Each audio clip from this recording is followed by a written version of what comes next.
Hello, good afternoon, sir. I have few doubts, so I wanted to ask, do our swipe stations have solar charging capability built in? Okay, so yes, they have the capability. It is not built in by default into every swap station, but a swap station that needs to be enabled with solar charging, that circuitry is available and tested.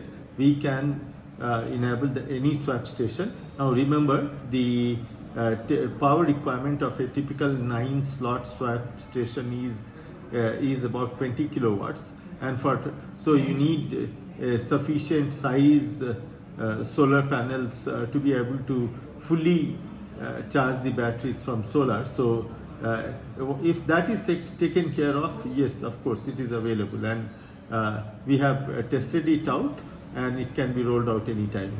If there is any customer who wants that, please ask them to talk to me. Thank you, sir, for clearing my doubt. Sir, I have another one question for Sure. you. I wanted to understand why there is so much talk about LTO batteries. Can you please explain?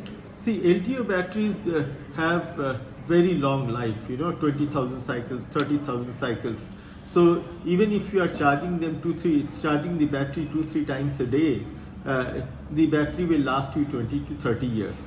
So they are very good from that perspective. But what happens is, in automotive kind of situations, you don't need just a battery that lasts long. You need a battery that is not so heavy. You need a battery that is safe.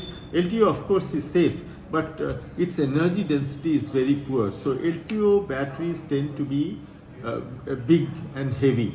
Naturally, they are not suitable for automotive applications, because if you are carrying a heavy battery, a part of the or significant part of the payload capacity gets sacrificed in carrying the battery itself.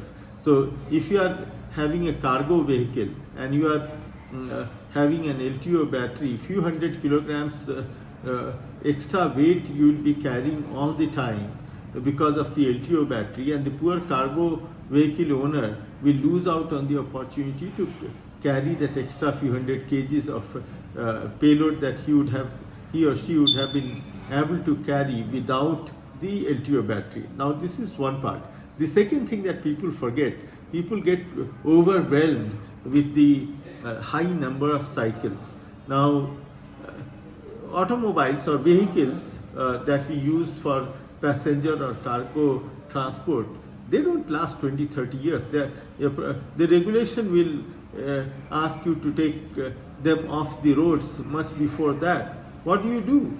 8 years, 10 years after the vehicle has to be scrapped, at that time, although your battery may still have another 20,000 cycles left or 25,000 cycles left, do you scrap it? So in commercial vehicles, it is, or in fact in automotive applications itself, LTO, that is yet another reason why you don't want to use LTO batteries, because you would have utilized only a very small part of its life, and then you have a battery that is ready for second use.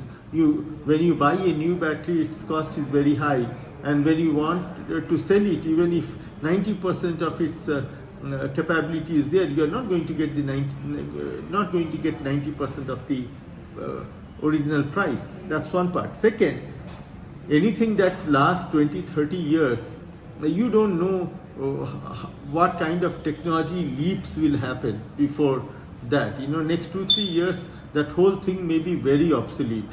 So in my personal opinion, LTO battery should not be used in stationary applications, grid applications.